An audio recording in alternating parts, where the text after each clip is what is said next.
성경 말씀은 디모데전서 4장 8절 같이 보시겠습니다.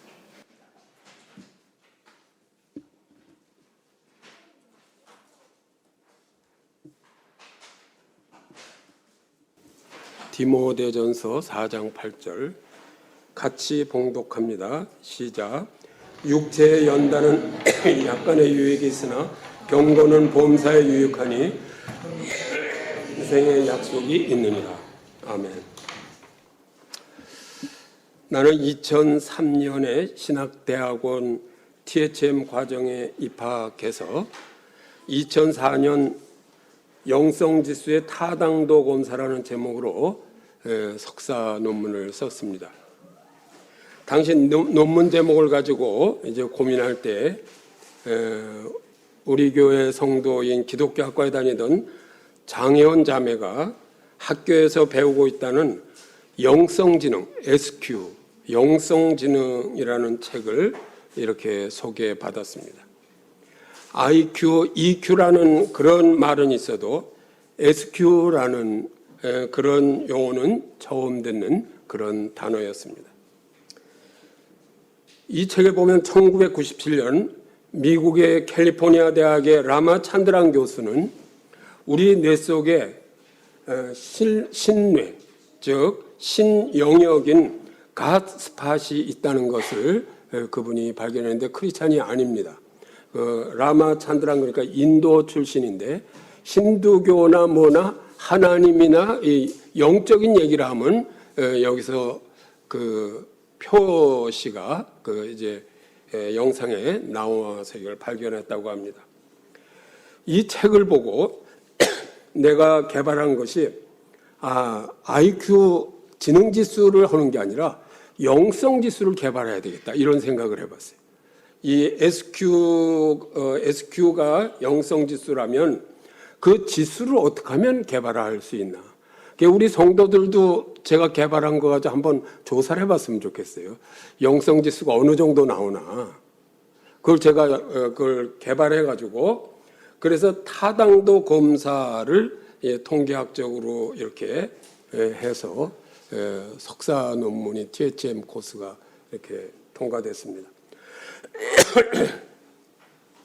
그리고 2005년이니까 우리 나이로 62세에 박사과정 PhD에는 좀 다릅니다. 디민이라고 해서 그 박사과정하고 PhD에는 좀 다른데 입학해서 2008년에 예방의학에 대한 영성신학적 접근이라는 제목으로 논문을 썼습니다. 이때 박사학위를 받으려면 독일어를 통과해야 되는데 2번이나 떨어졌어요. 독일어 공부한 것이 고등학교 2학년 때 공부한 거 가지고 하려니까 영 안 되겠더라고요. 이렇게 범위를 정해주는 것도 아니고 그래서 논현동에 있는 훔보르트 독일어 학원이라는 데를 가서 등록하러 갔더니 누구 손자 찾으러 오셨어요? 그러더라고요. 그래도 거기서 들으면서 30만 원 주고 과외 공부까지 하면서 그러면서 독일어를 공부해가지고 30만 원 준 게 이게 특효가 됐어요. 이 범위는 몰랐는데 이 복음서를 가지고 할 수밖에 없었어요. 그분이 목사님인데 우리 이제 카페에 거기 와서 이제 이틀 동안 이제 이렇게 가르쳐 줬어요. 근데 딱 그 복음서에서만 독일어가 나와서 제가 통과됐습니다. 재밌잖아요.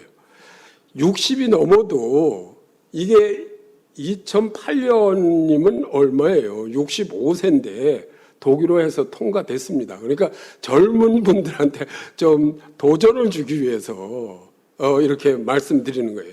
대충 하지 마세요. 제가 신학대학원에 늦게 들어가고 박사과정 늦게 하는데 대충 해, 대부분. 논문도 대충 쓰고. 그저 여태도 졸업 못한 사람들이 나보다 먼저 들어가서. 이것저것 하느라고. 뭘 하면 그걸 끝내야 되잖아요. 그래서 2009년에 이제 독일어 때문에 1년 늦어서 2009년에 박사학위를 받고 2009년에 이제 학위 논문을 중심으로 쓴 책이 예배로 암을 치유하시는 하나님 여러분께 드린 그 책이에요. 오늘 그 책을 가지고 이 책을 쓴 이유는 기도하다가 만약에 내가 이 박사 논문을 쓴 것 같이 정말 이 예방의학적인 차원에서 예배가 암이라든지 모든 질병을 예방할 수 있는 근거가 된다면 이것을 책으로 내서 많은 사람들이 암에 걸리지 않기 위해서라도 교회 출석해야 되겠다. 이런 좀 생각을 갖게 하기 위해서 전도 차원에서 썼는데 책이 그래서 100만 부는 나갈 줄 알았는데 10만 부도 안 나가고 10,000 부도 안 나가더라고요. 2,000부 찍었는데 아직도 남아있어요. 그래서 이거 하나님이 이거 팔리게 하셔야 그게 이걸 보고 전부 교회로 요새 암이 4명 중에 1명 걸리는데 암에 안 걸리려면 오늘 내가 좀 겁을 주는 거예요. 암에 안 걸리면 예배 참석하십시오. 마음대로 하세요. 암에 걸리려면 예배 참석하지 마세요. 그럼 틀림없이 암에 걸립니다. 이러면 안 올 수가 없잖아. 그렇게 책을 썼는데 이게 안 나가는 바람에 이게 알려져 있질 않아요. 오늘 특별히 이제 제가 몇 번 설교도 안 할 건데 이렇게 이걸 하는 이유는 우리 교회 이 건강에 관한 전문가들이 많으시잖아요. 약대 교수님들이 지금 여기 2분이나 계시고 그래서 오늘 이 말씀 들으시고 부족한 것을 좀 많이 지적하셔서 제가 못한 것을 좀 완성해가지고 자기가 배운 거 가지고 뭐 약이라든지 뭐 이런 걸 가지고 하나님의 말씀을 증거해가지고 정말 교회 다녀야 되겠다. 그리고 예배를 드려야 되겠다. 이렇게 좀 되기를 바라는 거예요. 우리 신은경 교수님 그 발레를 통해서 얼마나 많은 사람들이 교회로 많이 왔겠어요. 그러니까 자기의 전공을 가지고 이렇게 했으면 좋겠어요. 서울대 그 지구과학과의 최승원 교수라고 있어요. 그 친구가 쓴 이게 제 과학과 신앙이라는 책을 그 서울대 자연대학 교수들 중심으로 해서 25명 해가지고 1997년에 내가 책을 냈어요. 거기에 쓴 거 보니까 뭘 연구했느냐면 동방박사들 때 본 별을 연구했어요. 그랬더니 지금 연구해도 그 별이 예수님 때에 그게 움직였다는 거예요. 그걸 증거하더라고요. 그러니까 그런 정도는 돼야 지구 과학자가 될 거 아니에요, 그게. 공부해가지고 어디다 써먹을 거예요, 그걸. 하나님의 영광을 위해서. 그래서 제가 잘못된 거 오늘 특히 건강에 대해서 이제 이렇게 말씀드릴 건데 좀 지적도 해주시고 이걸 완성해 주셨으면 좋겠습니다. 지난번에 이제 세계록교회하고 어떻게 관계가 됐는데 그 서승원 목사하고 이제 얘기를 하다가 그 세계록교회가 세계에 한 800개 교회가 있어요. 우리나라에는 하나밖에 없는데 그 교회를 이제 쫓겨나게 생겨가지고 내가 이제 서대문에 있는 그 엑츠 그 안 쓰는 건물로 해서 거기서 예배를 잘 드리고 있어요. 그게 굉장히 나를 좋아해요. 그게 내가 저 책을 주면서 이게 주로 듀크 대학의 해롤드 코헤닉 교수가 쓴 그 종교와 건강이라는 그 핸드북이 있습니다. 그 통계 자료에 보면요. 그러니까 기독교뿐 아니라 모든 종교의 행위가 건강에 어떻게 영향을 주는가 하는 것을 통계학적으로 그 예를 전부 조사한 게 500건 이상이 돼요. 그 책에서 많이 해가지고 제가 거기 이렇게 했습니다. 근데 코헤닉 교수 이야기는 그건 미국에 있는 세계로 우리 교회 다니시는데 그러더라고요. 그래서 연결이 됐어요. 그래서 앞으로 이 코헤닉 교수가 한국에 오고 싶다 그래요. 그래서 좀 내가 초청해서 이렇게 강연도 좀 하게 하고 저 안 팔리는 책을 영어로 번역을 해가지고 둘이 공조를 해서 미국에서 좀 발행을 할까 하는 생각을 가지고 있어요. 그래서 지난번에 오면서 그 코헤닉 교수로부터 이렇게 사인을 해가지고 저한테 주면서 그래서 그분 책인데 힐링 커넥션이라는 책을 이거는 이제 믿음과 건강에 대해서 이렇게 또 새로운 책을 이런 책을 한 40-50권을 쓰셨더라고요, 이분이. 그래서 이런 논문을 쓰고 지금 책을 냈습니다. 이 코헤닉 교수의 그 핸드북에 보면 1966년에 나기부와 그의 연구원들은 워싱턴주에서 암 검진 환자 중에서 암을 이제 검진하려는 환자 중에서 4,290명의 여성을 상대로 교회 출석과 암 발생의 관계를 조사했어요. 그러니까 교회 출석하는 사람은 암 발생이 좀 적고 교회 출석 안 하는 사람은 암 발생이 많아야 될 거 아니에요. 그래야 교회 출석할 거 아니에요. 그래서 조사했더니 어떤 결론이 나왔느냐. 그 결과 1년에 한두 번 교회에 출석하는 여성들은 교회 매주일 정기적으로 출석하는 여성에 비해 암 발생 비율이 약 100배에 달한다는 거예요. 그러니까 교회에 나오는 사람도 암 걸릴 수 있어요. 그러니까 발생 비율이 100배예요. 그러니까 교회 잘 안 다니는 사람은 100명이 암 걸리면 교회 다니는 사람은 1명 정도밖에 안 걸린다는 거예요. 이럼에도 교회 안 다니면서 예배 안 드리고 100명 중에 들어가시겠어요? 마음대로 하세요. 이렇게 이제 멋있게 이렇게 얘기하면서 부흥회도 좀 인도하고 그러는데 불러주는 데도 없더라고요. 이래야 이게 새롭게 오는 사람이 좀 올 거 아니에요. 겁이 나서도. 그렇다면 매일같이 예배드리면 암에 걸릴 확률이 거의 없는데 예배가 이런 목적으로 예배를 드리라고 하신 게 아니잖아요. 예배란 뭐예요? 예배는 하나님께 드리는 것이 암을 고치기 위해서 드리는 것이 아니지만 그럼에도 경이로운 것은 우리가 하나님께 예배를 드리려고 할 때 결국은 우리가 하나님께로부터 건강 및 여러 가지 복을 받게 된다는 거예요. 이게 중요한 거예요. 왜냐하면 하나님이 인간을 창조하신 목적이 뭐냐면 영광을 받으시기 위함이에요. 그것도 자유의지를 가지고 억지로가 아니라 영광을 받으시기 위함이에요. 예배를 받으시기 위함인데 우리도 모르고 내가 발견한 거예요. 이거는 예배와 건강이라는 책이 없어요. 이건 내가 발견한 건데 우리 안에 예배를 드리면 건강하게 살 수 있는 기능을 다 이 의학적이나 뇌과학적으로 보면 넣어주셨단 말이죠. 이걸. 그렇기 때문에 건강에 관해서도 우리가 예배를 드리면 건강하게 살 수 있고 사업을 한다든지 공부도 예배를 드리면 공부 잘하게 되는데 고3만 되면 집사 장로의 아들, 딸들도 교회 안 나오거든. 우리 예림이만 훌륭하잖아. 이렇게 고3인데도 나오잖아. 얼마나 훌륭한 분들이 여기 많아. 이렇게. 고3만 되면 안 나와요. 제가 중고등부 부장을 서교동 교회에 있을 때 한 10년 했는데 고3만 되면 안 나와. 그래서 걔네들을 위해서 성경 공부 교재를 내가 대학청 교회에 있을 때 만든 게 영어 성경 공부 교재예요. 김대진 집사 지금 장로고 이제 누구야 송 집사하고 그걸 이제 저작을 했는데 이걸 그냥 만들지만 내 아이디어로 그걸 만든 거예요. 여기 보면 있어요. 그 책에 마가복음부터 이렇게 만든. 어떻게 하냐면 지문을 성경으로 해가지고 문법적으로 그걸 해설을 해라. 고3도 교회 오면 영어로 공부하면서 영문법도 배우고 이렇게 할 수 있도록 교재를 만들어 봐라 그래서 사실은 한국 최초로 그거 만든 거예요. 그게. 그래서 그게 한 4, 5만 부 팔렸어요. 엄청나게 팔리니까 지금은 성경 만들 때 성경 보면 전부 문법도 들어가고 그렇게 맞아요. 그 뒤에 나오는 거 보면 단어가 다 이렇게 돼 있고 아이디어예요. 여러분.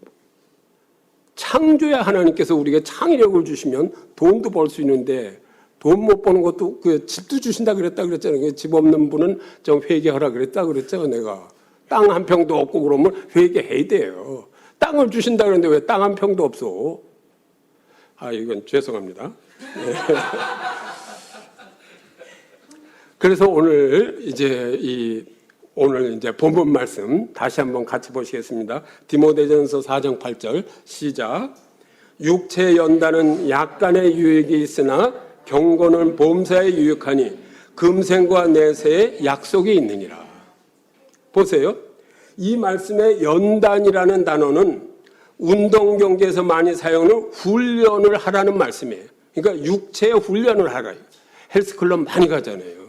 골프도 많이 치고. 이 헬라어로는 그나제라는 이런 동사를 쓰는데 이 단어에서 영어의 짐나지움, 체육관이라는 단어가 나왔답니다. 그러므로 육체연단이란 말은 체육관에서 체력 단련을 한다는 말이에요. 그러니까 육체 훈련을 하는 것은 뭐라 그랬어요? 오늘 본 말. 약간의 유익이 있어. 여러분 뭐 매일 아침 뛰고 무슨 뭐 체육관에 가서 뭐 자전거도 타고 뭐 하는 건 유익이 있지만 약간의 유익이 있어요. 그러니까 약간의 유익을 하려면 돈 내고 체육관 다니세요. 저기 뒤에 있는 분 같이 수영장에도 좀 잘 다니시고 일주일에 3번씩 가시거든. 그거는 약간의 유익이 있는 거예요. 경고는 범사에 유익하는 거예요. 경고는 약간이 아니라 육체뿐 아니라 범사에 유익하다. 이걸 왜 안 해?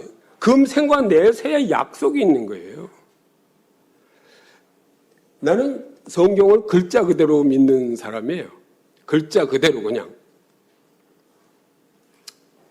그래서 우리는 경건의 훈련을 해야 되는데 오늘은 특별히 경건 중에서 예배가 어떻게 약간의 유익이 있는 이것보다 우리에게 건강을 주느냐 하는 저 책을 중심으로 해서 이 말씀을 드리겠습니다.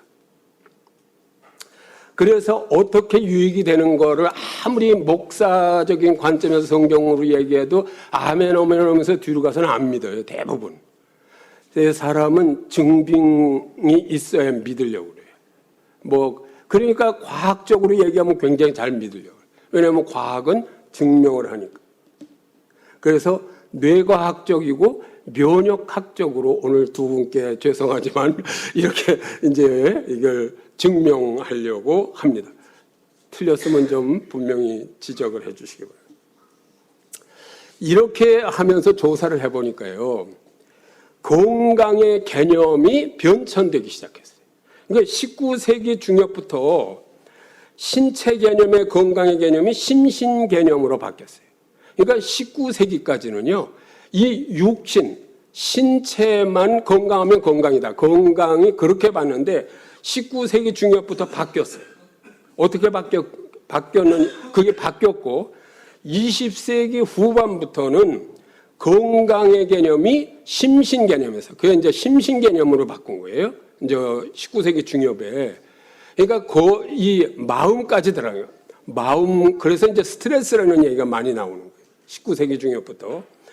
근데 20세기 후반부터 그거 스트레스, 그 정신적인 거 마인드만 가지고도 안 되겠다. 그 영적인 개념이 포함되기 시작한 거예요. 20세기 후반부터.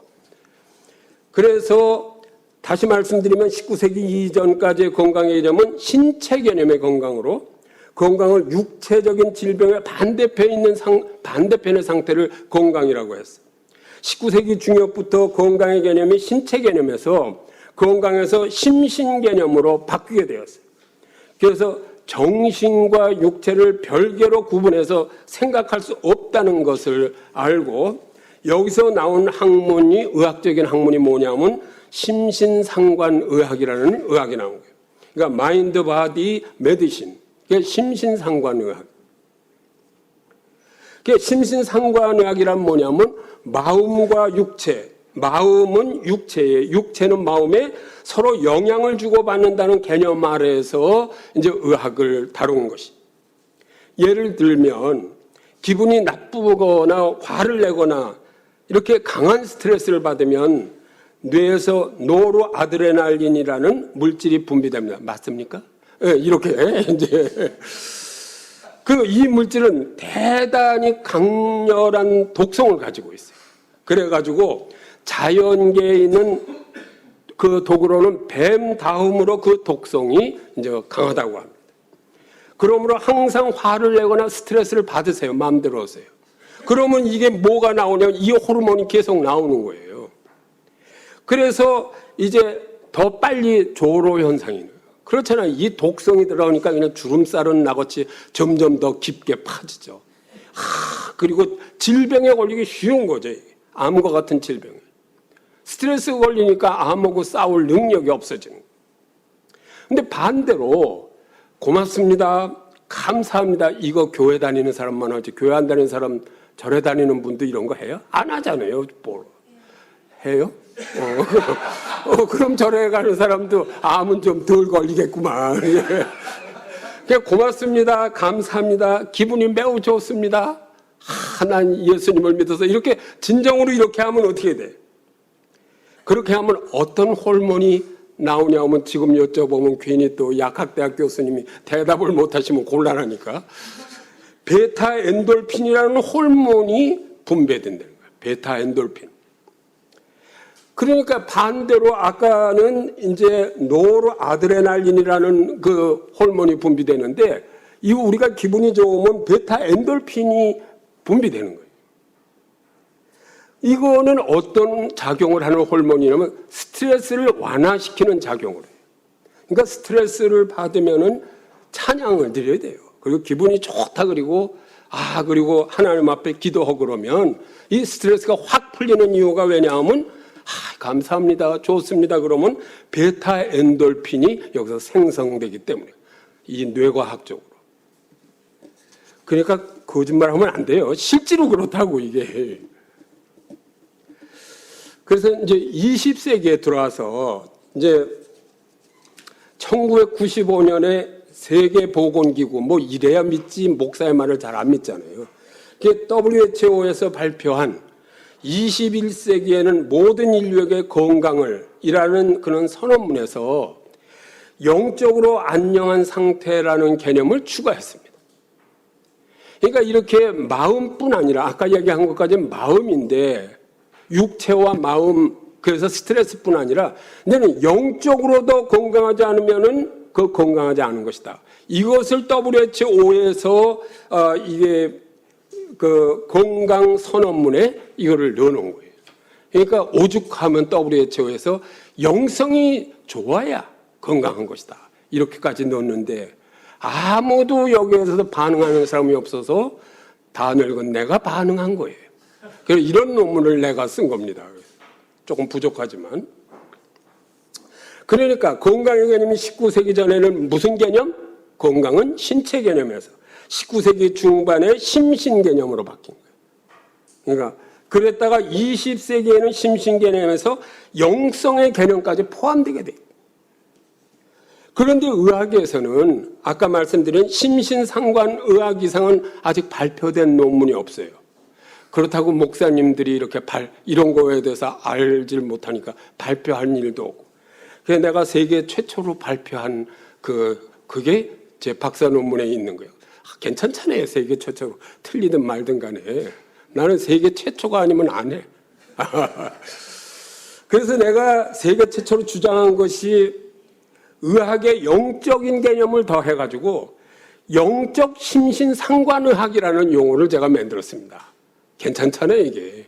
영어로 하면 Spirit, Mind, Body, Medicine. 이 용어는 제가 만든 용어예요. 그러니까 이 이론을 제가 제시한 거예요. 이걸 그냥 용어만 만든 게 아니라 이론을 만들어서 제시한 게 제 박사 논문에서 그걸 넣었어요. 그랬더니 좋긴 꽤 좋더라고요.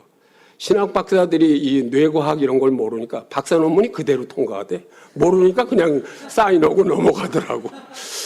그래서 그냥 박사 금세 받았어요. 예. 누가 이거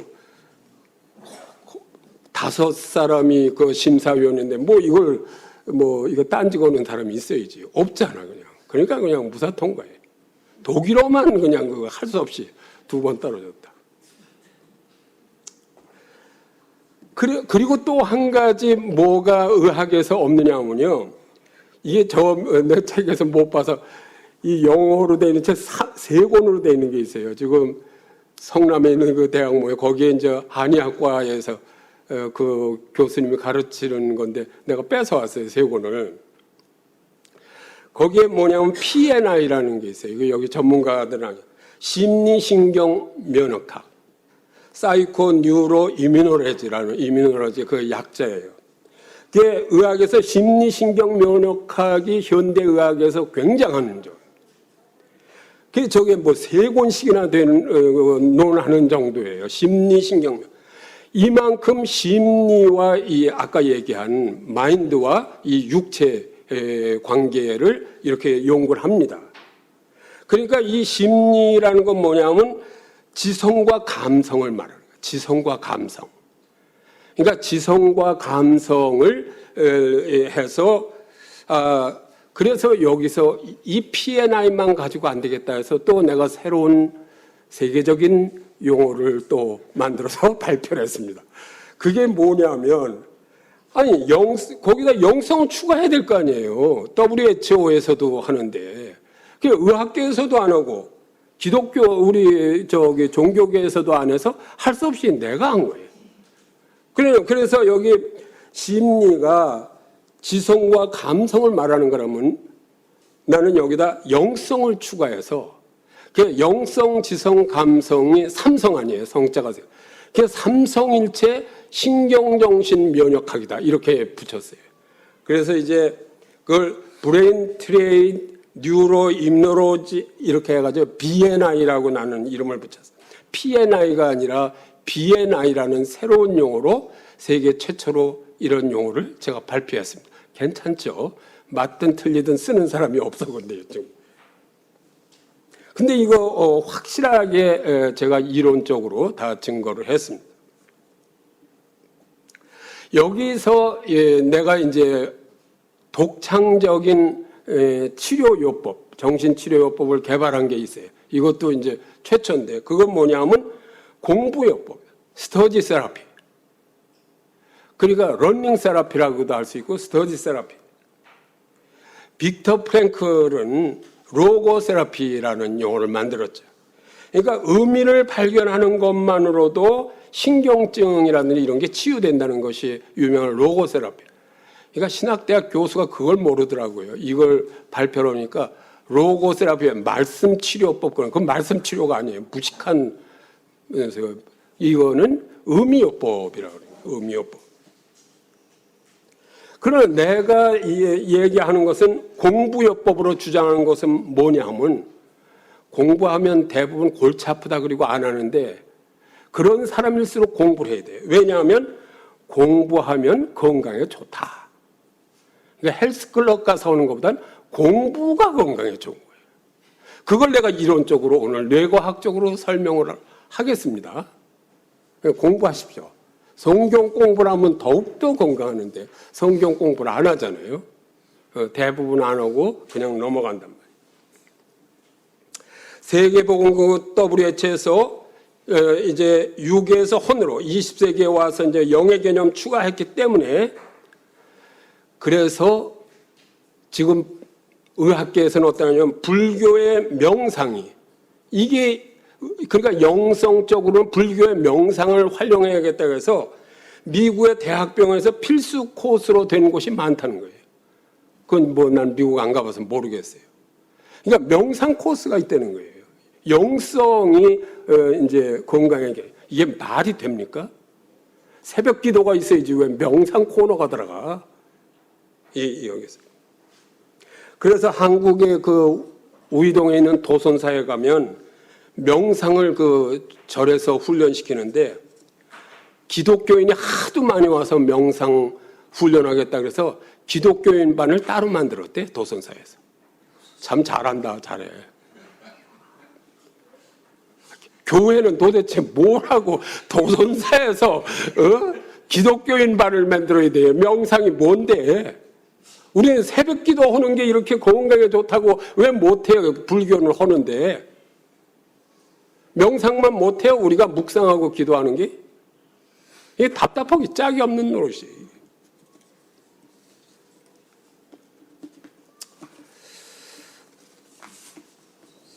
그러면 예배를 통해서 어떻게 면역력이 높아져서 암과 같은 질병을 치료하고 예방하는가? 이제 실질적으로 들어가겠습니다. 우리 혈액 안에는 백혈구와 적혈구가 있습니다.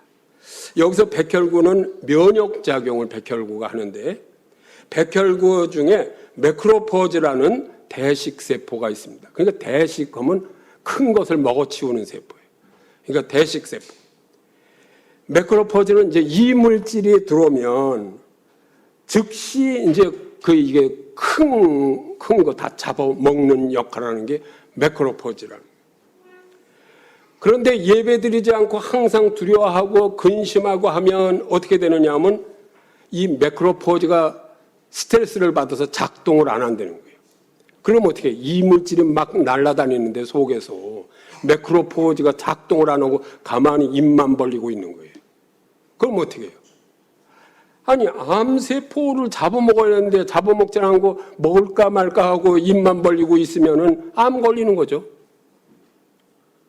이거는 정확한 건지 모르는데 면역학이라는 일본 사람이 진 책에서 본 건데, 여러분도 하루에 암세포가 몇 개가 생기는 줄 아세요?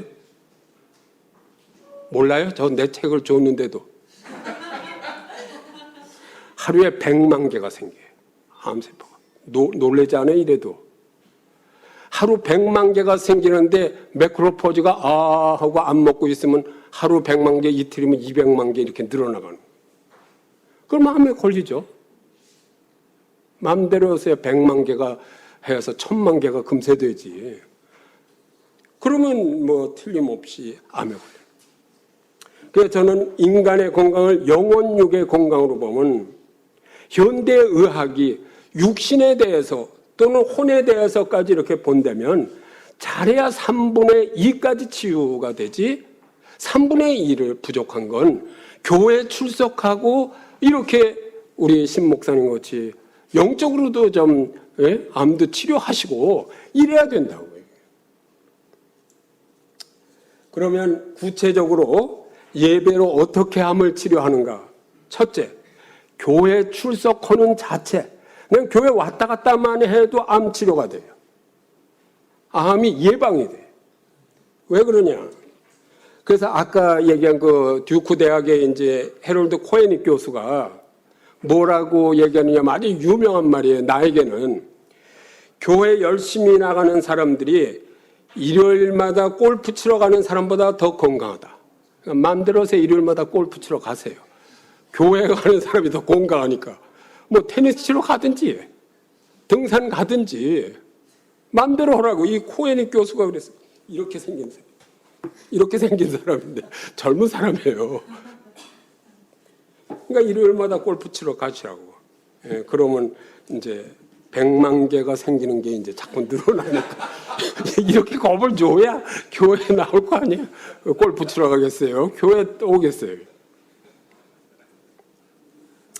그래서 이걸 실질적으로 이제 조사를 해봤어요. 1990, 이거 이제 이 코헤닉 교수가 쓴 그 책에 1990년에 레비와 헤르버먼이라는 사람이 유방암으로 유방 절제 수술을 받은 이제 66명을 상대로 교회 출석하는 사람과 출석하지 않는 사람의 자연 살해 세포, NK 세포, 내추럴 킬러 세포의 수를 조사해 봤어요.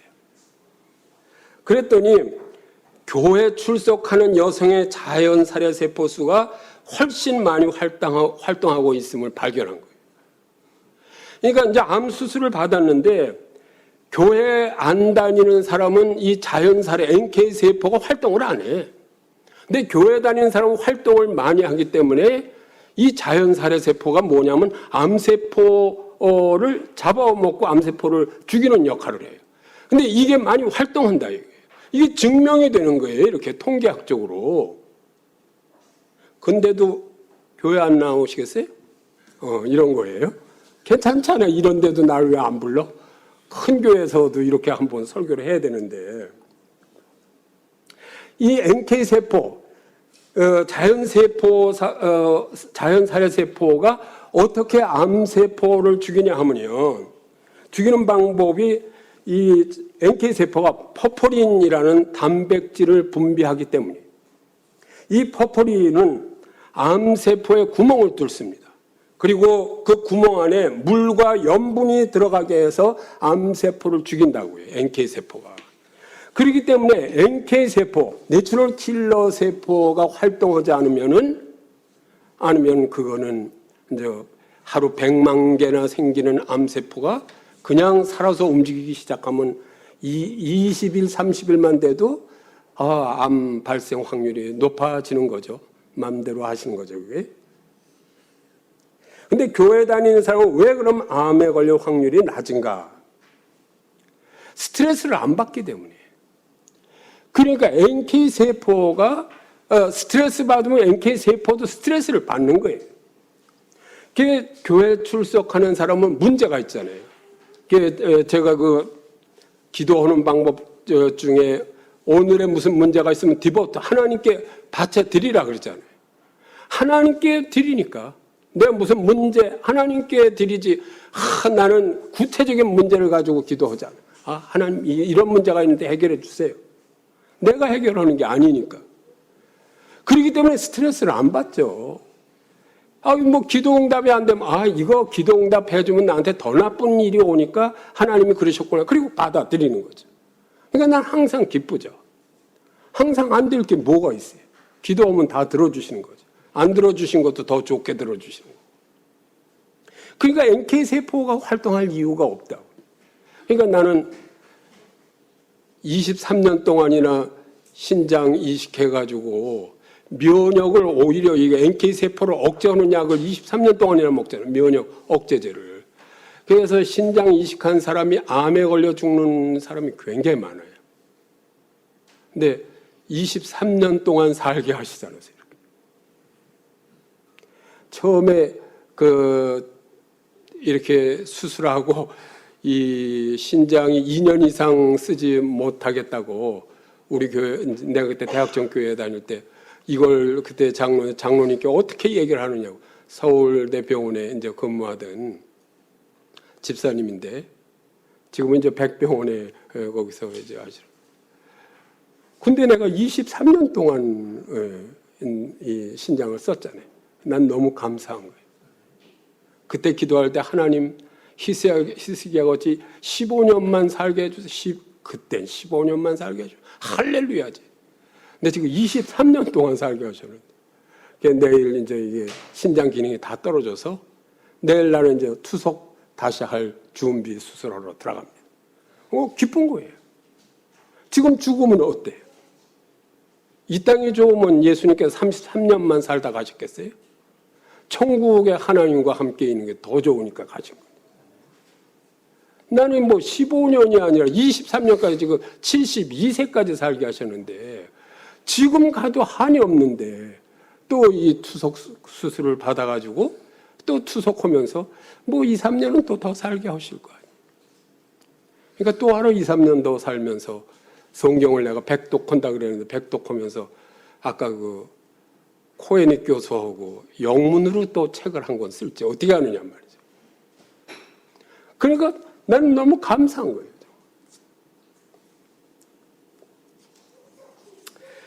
하나님은 예배로 어떻게 암을 치료하시는가. 두 번째, 우선 교회 출석만 하세요. 그래도 암이 남을 용서하기 때문에. 그 용서요법이라는 그런 책도 있지. 주기도문에서 우리가 우리에게 죄 지은 자를 사해 준 것 같이 우리 죄를 용서하여 주시고 이렇게 기도하잖아요. 나는. 용서하라는 강력한 하나님의 주문이잖아요. 주기도에서 계속 용서하라고. 그러니까 마태복음 5장 23절 24절 우리 같이 한번 봉독하겠습니다. 시작. 예물을 드리다가 거기서 네 형제에게 원망 들을 만한 일이 있는 줄 생각나거든 예물을 저단 앞에 두고 먼저 가서 형제와 화목하고 그 후에 와서 예물을 드리라. 그러니까 우리가 예배 드리기 전에 먼저 용서해야 돼요. 그렇지 않으면은 암에 걸리는 예배나 똑같은 거예요. 용서해야 된다. 용서하면 그러면 왜 암에 걸리나? 우리는 매일 예배 드리기 전에 용서하라 그러셨으니까.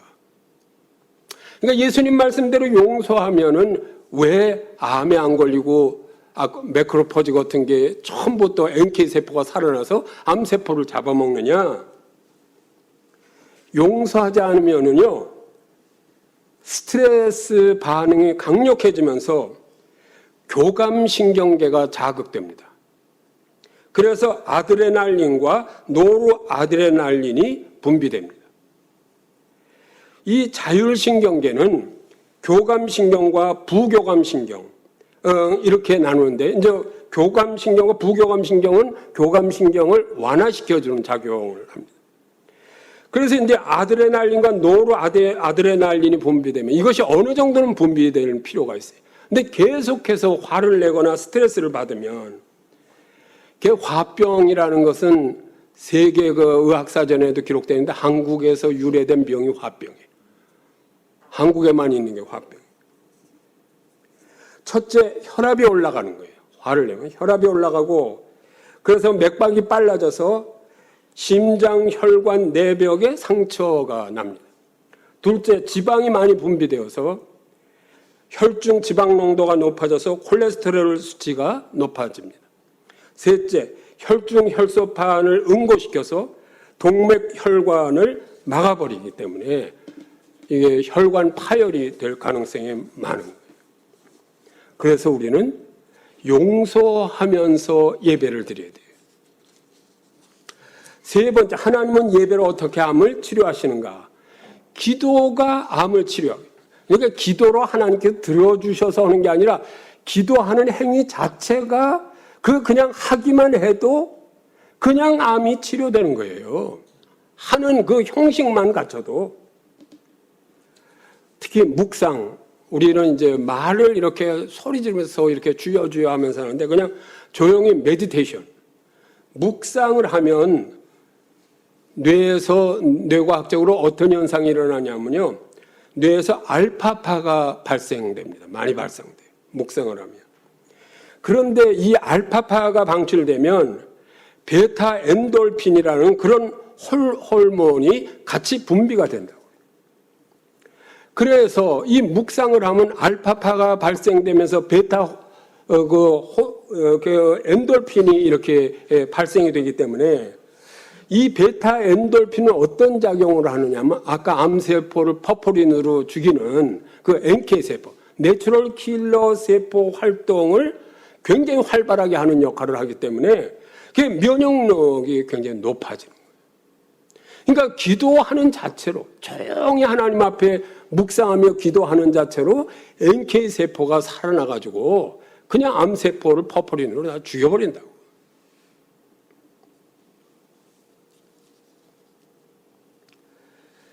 그래서 아까 서론에서 조금 말씀드렸지만 미국 캘리포니아 대학의 라마 찬드란 교수가 우리 뇌 속에 가스팟이 있다고 그걸 발견했다고 그러죠. 우리 기독교인이 아니에요. 힌두교 신자예요. 그러니까 뇌파 검사하는 걸로 보면 하나님이나 힌두교에서 하는 신 이름을 부르면 이 뇌 위에서 여기서 다리를 움직이는 게 있다. 그래서 그것을 가스팟이라고 이렇게 했다는 거예요. 그러니까 우리가 기도 드릴 때 어디가 움직이겠어요? 뇌에서. 어디가 작용해요? 가스팟이 작용하는 게 기도. 여기에 바르르 떨릴 것 같아요. 가스팟이. 어디 있는지 난 모르지만. 그래서 말하자면 우리를 지배하는 것은 가스팟이 지배한다. 우리 몸을 지배하고. 난 이렇게 얘기하고 싶어요. 의학적으로도, 육체적 건강에도. 그러니까 이게 하나의 헤드쿼터가 있는 거예요. 인간의 헤드쿼터가 가스팟이에요. 여기. 하나님 하면 움직이는 뇌. 이게 가스팟이에요. 여기에 가스팟이 있는데 라지 헤드쿼터, 이건 스몰 헤드쿼터예요. 라지 헤드쿼터는 어디 있어요? 하늘에 계시잖아, 하나님이. 그러니까 이게 스몰 헤드쿼터에서 기도를 하면 라지 헤드쿼터 하나님께서 이거 수신하시는 거죠. 쏙 들으시는 거예요. 그러니까 이 헤드쿼터가 작용을 해야, 가스팟이 작용해야 하늘에 계신 하나님께서 이게 여러분 기도가 응답되는 거예요. 그런 거 아닌가? 내 얘기예요, 이건요. 예, 괜찮죠? 그런 것도 괜찮대. 그래서 요한 3서 2절을 같이 한번 보시겠습니다. 3서 2절 같이 봅니다. 시작. 사랑하는 자여, 내 영혼이 잘된 같이 내가 범사에 잘되고 강건하기를 내가 간구하노라. 내 영혼이 잘된 같이 범사에 잘된다. 그러니까 헤드쿼터가 잘 돼야 돼. 이것이 활성화돼야 돼, 기도하면서. 그래 공부도 잘하고 사업도 잘 되고 건강하고 모든 게 되지. 이 헤드쿼터가 잠자고 있으면 안 돼. 이건 누가 움직여요? 내가 기도할 때 스몰 헤드쿼터가 이게 움직여야 된다. 그러니까 여기 사랑하는 이제 내 영혼이 잘된 같이 이게 헤드쿼터가 좀 활발한가 같이 내가 범사에 잘. 네 헤드쿼터가 활발하면 범사가 잘 된다. 믿으시면 아멘 하시기 바랍니다. 이런 데도 기도를 안 하고 그냥 억지로 다 기도를 하려니까 그냥 할 수 없이 하고 거짓말이나 기도하면서 나같이 좀 하고 난 기도하면서도 거짓말을 해. 이렇게 포장을 해가면서 아무도 듣는 사람 없는데 하나님 앞에서 왜 거짓말까지 하는지 내가 처량하기 짝이 없어요. 목사가. 나 이런 목사예요. 형편없다고.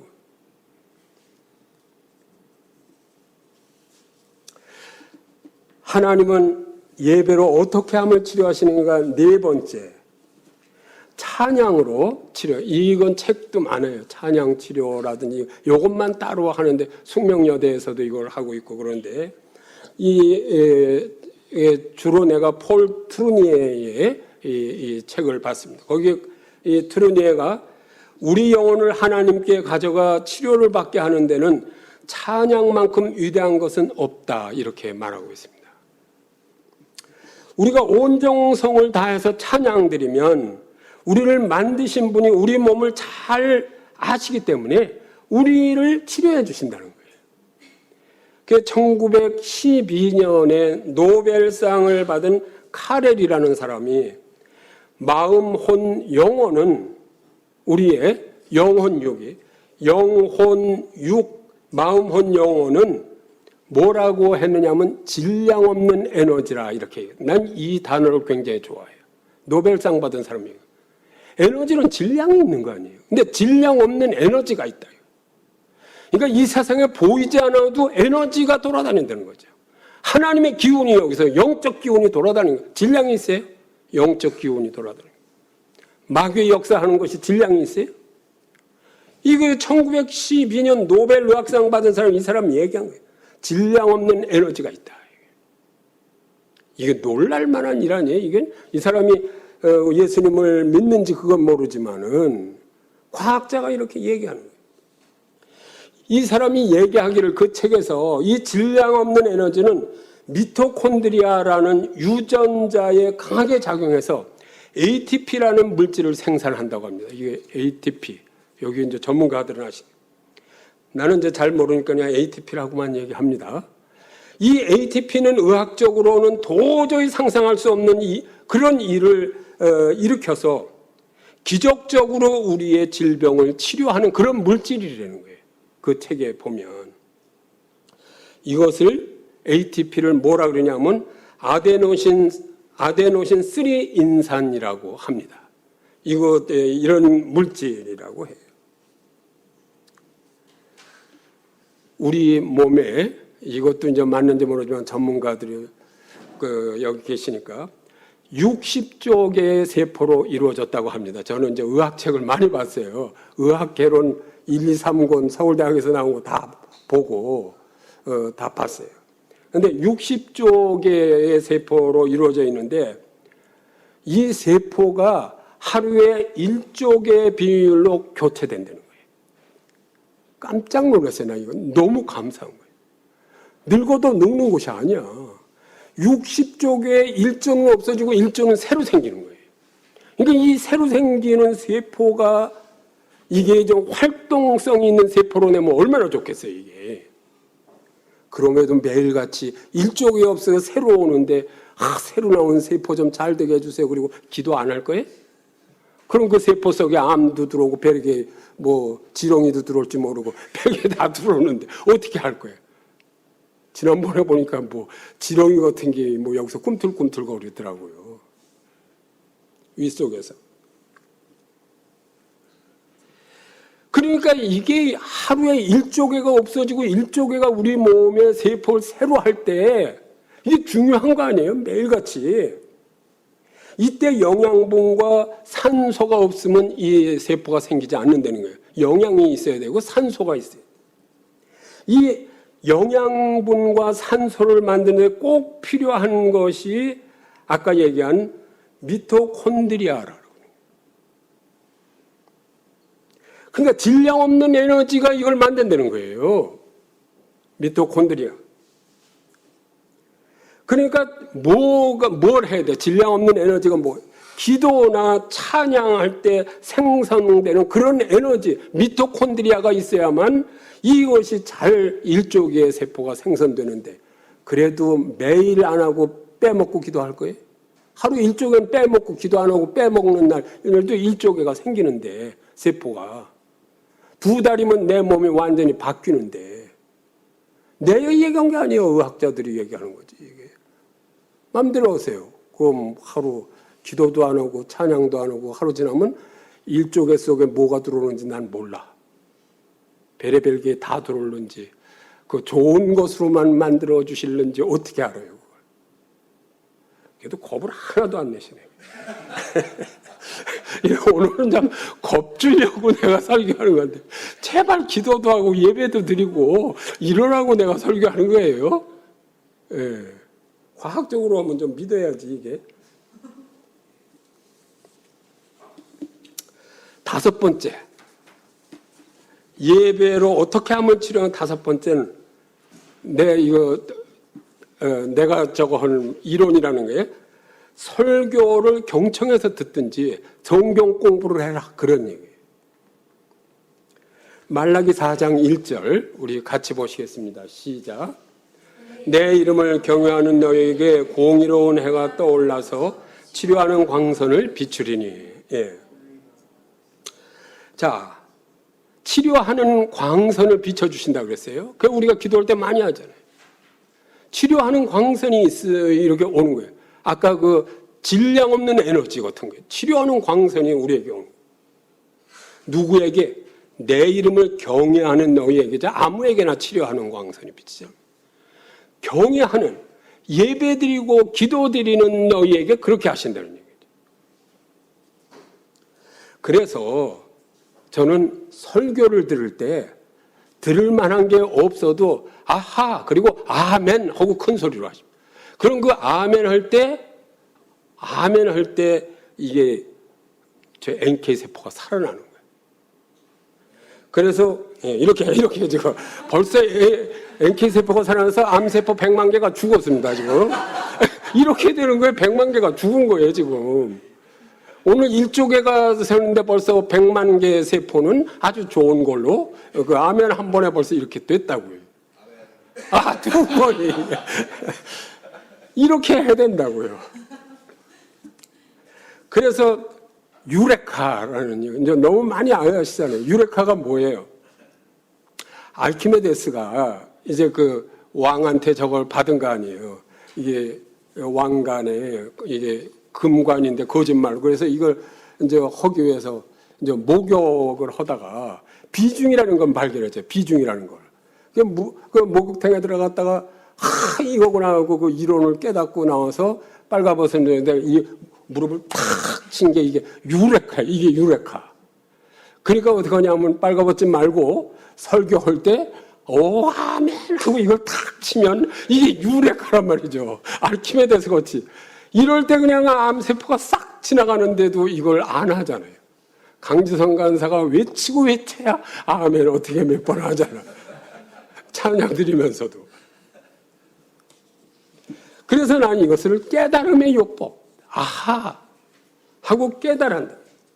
그래서 러닝 세라피, 우리가 또 스터디 세라피라고 해서 이게 내가 이제 독창적으로 이걸 세라피에 하나에 넣어 본 거예요.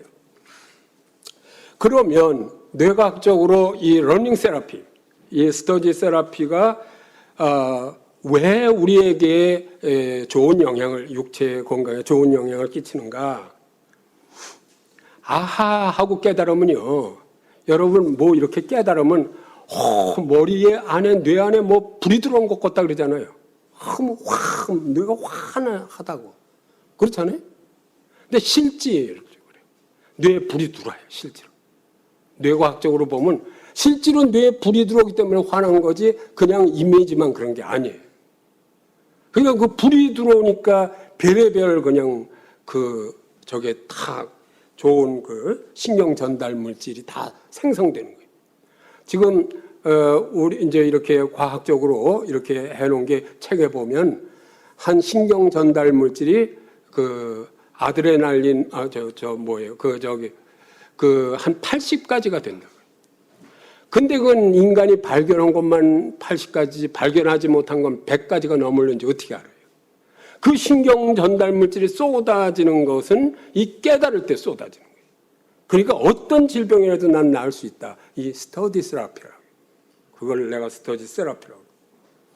그러니까 뇌과학적으로 보면요. 전선이, 여기 굉장히 많은 전선이 있는데 그게 뜨거워지는 거예요. 그래서 뇌가 실질적으로 화끈하고 불이 들어오는 거예요. 그걸 보면요. 그 전선을 뭐냐고 하느냐면 시냅스라고 그래요. 뇌과학에서 시냅스. 그러니까 모든 뉴런이라고 그러는데 뇌의 세포는요. 뉴런이라고 그래요. 그거를 저거하고 달라요. 일반 세포하고. 그러니까 뇌 세포는 뉴런이에요. 근데 이 뉴런에는 전부 이게 이렇게 끊어져 있어요. 다른 세포들은 다 연결되는데 이건 뉴런과 뉴런 사이가 끊어져 있어요. 그래서 이 뉴런과 뉴런 사이에 끊어진 요 기간 동안에 가는 것을 시냅스라고 그래요. 그리고 이렇게 공간이 있고 또 다른 뉴런이 있어요. 그게 뇌에 정보가 들어오잖아요.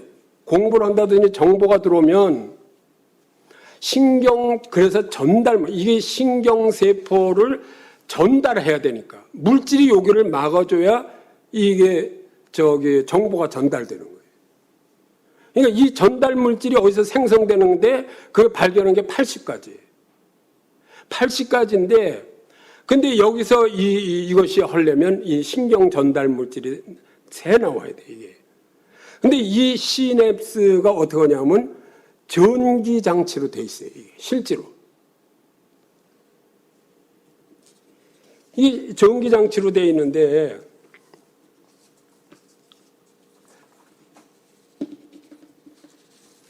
그래서 이제 이제 깨닫잖아요. 이제 성경 말씀을 또 설교를 듣다 깨닫지 않아도 아멘 하고 이러면은 여기서 뭐가 나와요? 여러분 정보가 전달되니까 기쁘니까 이 시냅스가 전기가 왔다 갔다 한다고요. 전기가 얼마라고 그 뇌과학적으로는 그게 있어요. 얼마가 이거 흐른다고. 실질적으로 전기가 흐르니까 이게 수억 개의 뉴런들이 전기를 확 발발하는데 이게 뇌가 안 뜨겁겠어, 그게. 깨달으면 하면 그냥 여기서 실질적으로 이게 탁 쪼으면서 그러면서 그 시냅스 공극 사이로 신경 전달 물질은 막 그냥 80가지가 아니라 800가지인지도 모르지. 그 우리 몸에 좋은 신경 전달 물질이 쏟아져 내려오는 거예요. 그러니까 그 물질들이 NK세포도 활성화시키고 또 암세포도 죽이고 우리가 모르는 무슨 작용을 하는지 모르는 거죠. 그래서 일단 공부하고 설교 시간에는 졸지 말고 아하 하고 무릎을 쳐라 이거죠. 그러니까 몰라도 좋아요. 그냥 아하 하고 무릎 치면 그 순간에 이 시냅스, 신경 전달 물질이 거기서 생성하고 뇌에 그냥 불이 들어오는 거죠. 이래도 안 할 거예요? 예, 하지 마세요. 아하! 예. 괜찮죠, 오늘 설교. 이런 설교가 이게 괜찮은, 이건 세계적으로 처음 듣는 설교일 거예요. 이런 설교를 누가 하겠어. 특히 우리에게 이제 우울할 때는 세로토닌이라는 그런 물질이 부족하다고 합니다. 근데 이 세로토닌은 이것이 부족하기 때문에 우울하고 이런데 이 세로토닌이 언제 생기냐면 빛이 날 때 세로토닌이라는 이 물질이 생성된대요. 그러니까 특히 우울한 사람은 아하를 많이 하면 기분이 좋아지는 거죠. 왜냐하면 여기서 빛이 생성되니까 빛에서만 생성되는 게 세로토닌. 빛에서만 생성되는 거예요, 세로토닌이. 그러니까 이게 여기서 세로토닌이 확 오니까 기쁨이 충만한 거죠. 그래서 사람은 빛의 저거기 때문에 낮에는 세로토닌이 생성되고 밤에는 멜라토닌이 이렇게 생성된다고, 많이 늘어난다고 이렇게 합니다. 마지막으로 여섯 번째가 뭐냐면, 예배로 암을 치유하는 여섯 번째는 사랑하라는 것이에요. 이건 내가 적은 게 아니라 이제 김영준 박사라고, 이분이 의학 박사인데, 이분이 이제 강의하는 거를 전인건강학회에서 듣고 내가 이제 정리한 건데, 저도 조금 더 연구를 해봐야 되거든요. 2003년이니까 그렇게 오래된 게 아니에요. 2003년 네이처지 421호에 의하면, 그래서 네이처지 421호를 내가 다 복사했어요. 내가 이거 할 줄 모르는데 대사단에 있으니까, 고대 대학원에 다니는 자매가 있는데 도서관에 이건 뭐 다른 캠프리지 대학 도서관까지 들어가고 뭐 다 들어가더라고요. 그래서 이거 다 이렇게 해주더라고요. 캠프리지 대학의 하치슨 암 연구소에서 자생력 유전자를 발견했다고 이렇게 발표를 했습니다. 그들은 이 자생력 유전자를 케어테이커 진스, 즉 사랑으로 돌보는 유전자라고 이렇게 명명한 거예요. 이를 네이처지 426호에는 천부의 면역 체계라 이렇게 표현했습니다. 뭔지 모르니까 천부, 하나님 아버지의 면역 체계라 이거예요. 이게.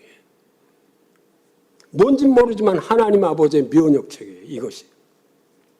그런데 그 김영준 박사에 의하면 현대의학이 자생력 유전자, 사랑으로 돌보는 유전자를 발견하기는 했지만 의학적으로 치료에 사용하지 못하고 있다고 이렇게 얘기하면서, 그렇기 때문에 요즘 이걸 많이 의학이 발전했어도 병원 수는 늘어나는 이유가 바로 사랑을 실천하지 않기 때문이다, 이렇게 얘기를 하더라고요. 그런데 이 일본의 학자가, 그러니까 이 사람도 크리스찬이 아니겠죠. 일본의 학자가 또 최근에 이제 발견해서 네이처지에 발표한 걸 보면, 이 자생력 유전자를 컨트롤하는 그런 것이 유전자가 있다는 걸 발견했어요. 그걸 뭐냐면 사령관 유전자라고, 그러니까 펜젠. 이 펜젠의 지휘를 받는다는 거예요.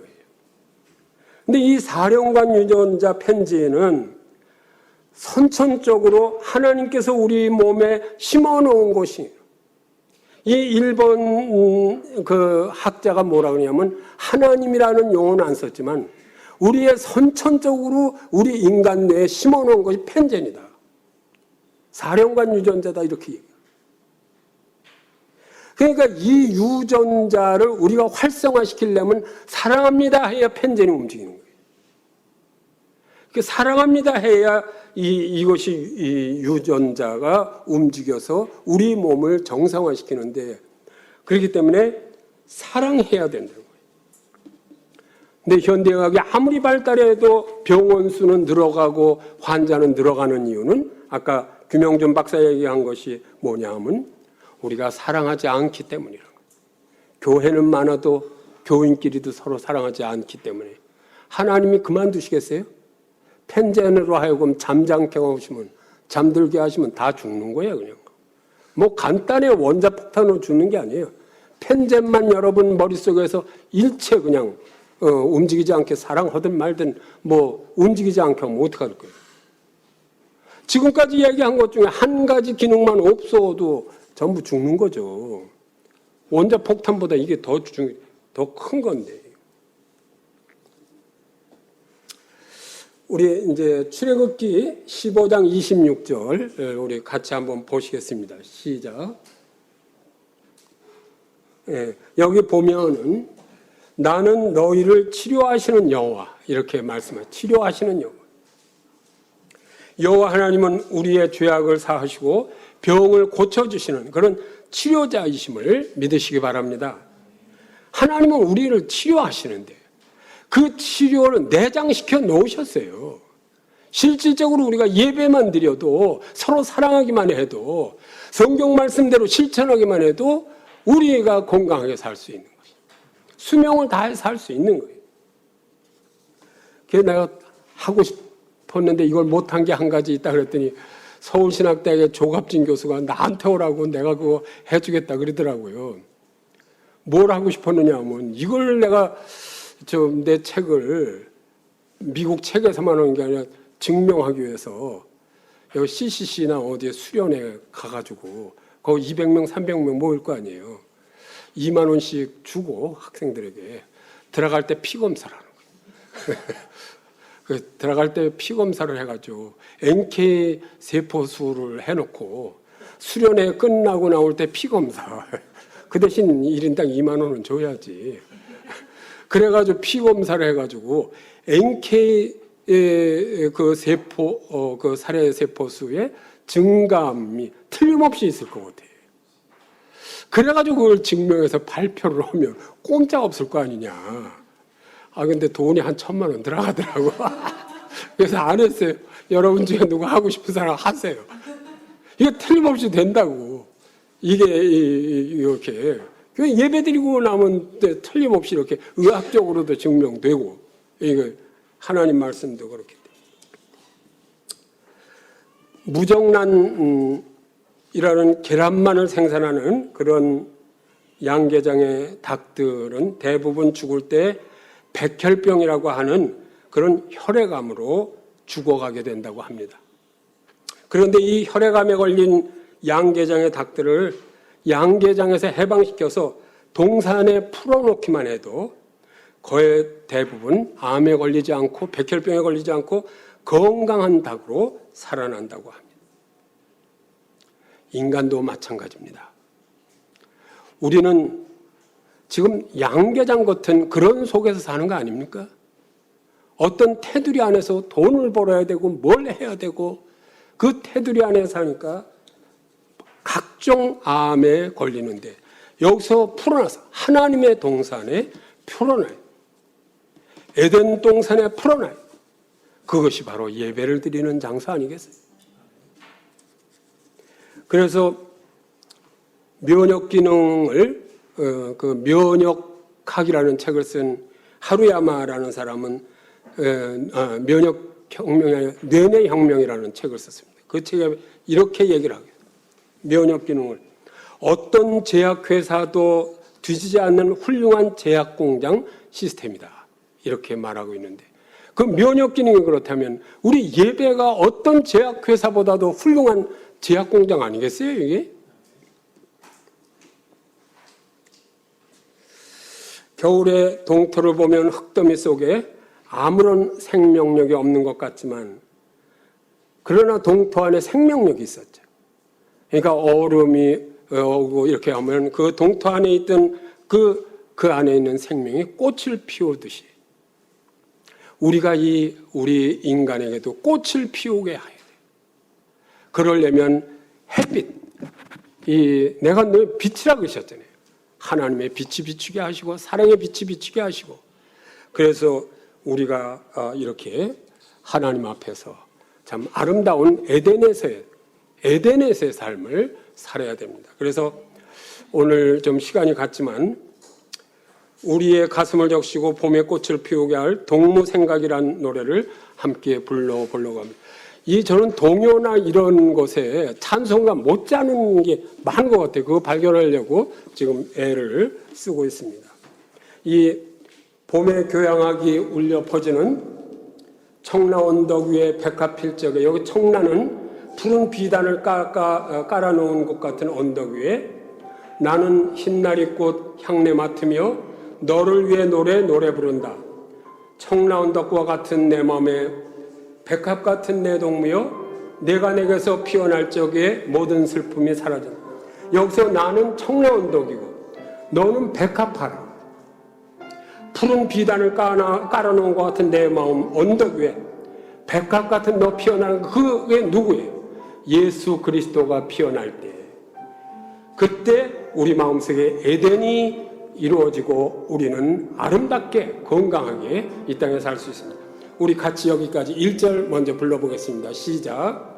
봄의 교향악이 울려 퍼지는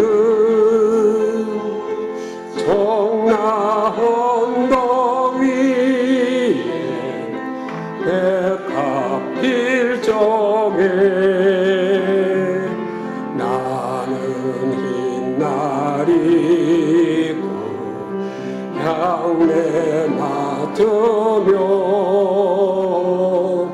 너를 위해 노래 부른다.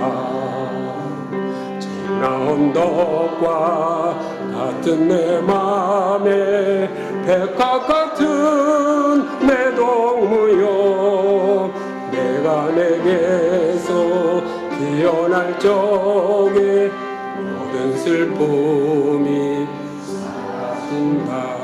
2절입니다. 더운 백사장에 밀려오는 저녁 조수 위에 흰새 뜰 적에 나는 멀리 산천 바라보면서 너를 위해 노래 부른다.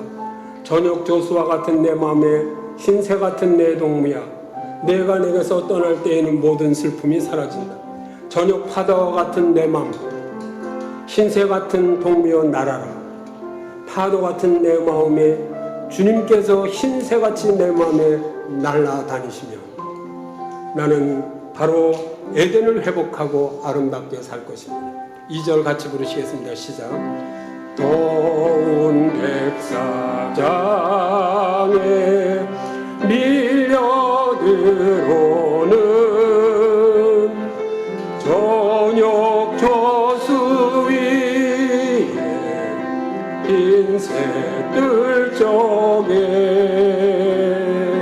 나는 멀리 산천 바라보면서 너를 위해 노래 부른다. 저녁 조수와 같은 내 맘에 흰새 같은 내 동무야 내가 내게서 떠날 때에는 모든 슬픔이 사라진다. 3절 소리 없이 오는 눈밭 사이로 밤의 장 안에서 가등 빛날 때 나는 높이의 성공 바라보면서 너를 위해 노래 부른다. 밤의 장 같은 내 맘에 가등 같은 내 동무야 내가 내게서 빛날 때에는 모든 슬픔이 사라진다. 밤의 시내와 같은 내 맘에 가등 같은 내 동무야 예수님 나에게 가로등 되셔서 밤의 시내와 같은 내 마음을 비춰주시면 내가 바로 에덴에서 사는 것 아니겠습니까? 3절 같이 부르시겠습니다. 소리 없이 오는 눈밭 사이로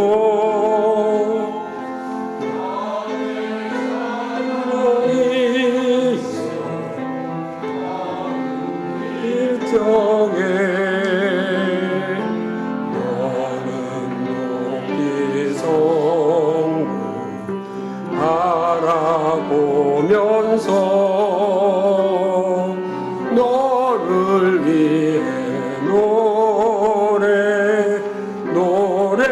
부른다. 밤의 장안과 같은 내 동 가등 같은 내 동무야 내가 내게서 빛날 때에는 모든 슬픔이 사라진다.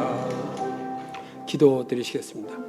할렐루야. 거룩하시고 감사하신 아버지 하나님, 참으로 하나님께서 우리로 예배하는 자로 살게 하시니 감사합니다.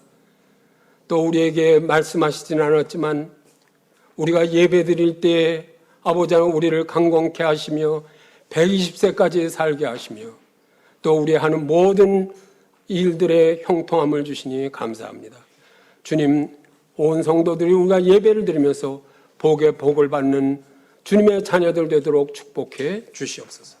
우리 주 예수 그리스도의 이름으로 기도드리옵나이다. 아멘.